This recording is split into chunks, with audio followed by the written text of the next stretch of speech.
Alan, great to see you. So, Great head to of be here. product and technology at QStream for a little over a year now. How's that going? It's going fantastic. It's really, really good to be working in an environment where you can take ideas and then see them the whole way through to running software that your customers are using and getting the feedback from the customers and going again. It's fantastic working in that sort of environment.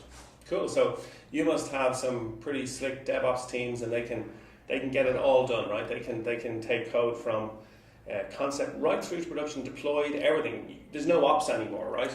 That's a very, very interesting question. So absolutely, relative to traditional organizations where you just have software engineers doing software engineering and testing doing testing, we do have multidisciplinary teams who have responsibility not just for the build pipeline, but also for run and incident management and monitoring and making sure that they keep the systems up. But that still does leave a small segment at the center that has responsibility across the entire platform. So for example, platform engineering teams and site reliability engineering is a concept that is platform-wide and centralized, and that's absolutely necessary.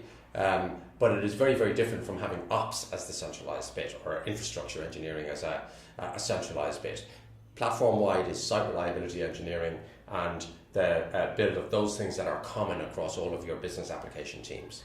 I know you're a big fan of Fowler, right? So when she talks about fitness functions, is that how you tend to think about your SRE teams?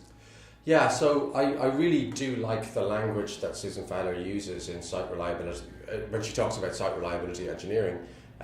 For me, the big shift is that a site reliability engineering team needs to look at the characteristics that the software needs to have in production.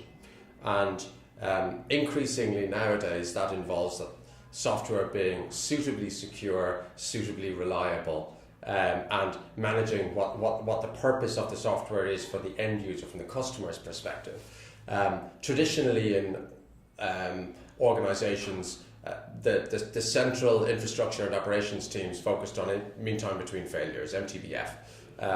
These days, MTTR is much, much more important, making sure that your system is up and running and the time to recover is sufficient in the way that it has been built so that your customer isn't affected. That's how you manage risk in modern technology stacks.